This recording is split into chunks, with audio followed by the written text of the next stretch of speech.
Christianity is intolerant. Have you ever thought that? Or maybe you've heard someone else say that.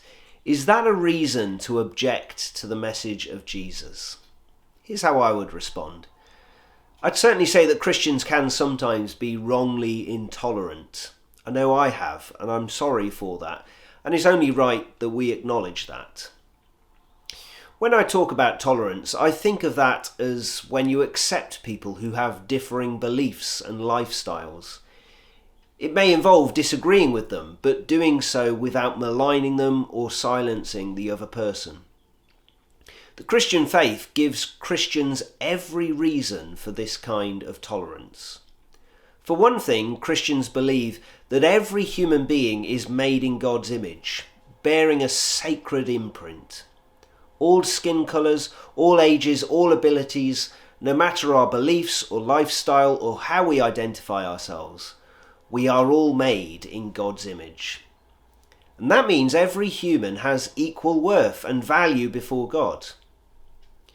This is a uniquely Judeo-Christian perspective. Other cultures, both historic and contemporary, other religions wouldn't land quite that way. What about if we get our values from the animal kingdom? Well, we would surely be led to prey on the weak, discard the vulnerable in society. The Western world holds to human rights, but it only does so because of its Christian heritage, because of its historic belief that humans are made in God's image. But because all humans are sinful, we have fallen short of God's glorious image. We need that image restoring, and that's why Jesus came. Jesus alone was the perfect human. As God with full human nature, he lived out God's image perfectly. When we look at the way Jesus lived, we see this remarkable valuing of all people lived out. He welcomed children, and children were considered very low down in the pecking order in his society.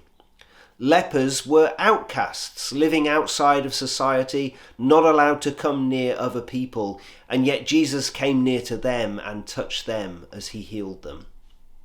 Sinners and Samaritans were widely snubbed, but Jesus on one occasion went out of his way to talk with a Samaritan woman who had been promiscuous. Tax collectors were seen as conspirators, but Jesus was willing to eat meals with them. Jesus didn't focus on the elite in society, but he went to the outsiders who the elite looked down upon, treating all equally as being in God's image. When we become Christians, his life is what begins to shape us.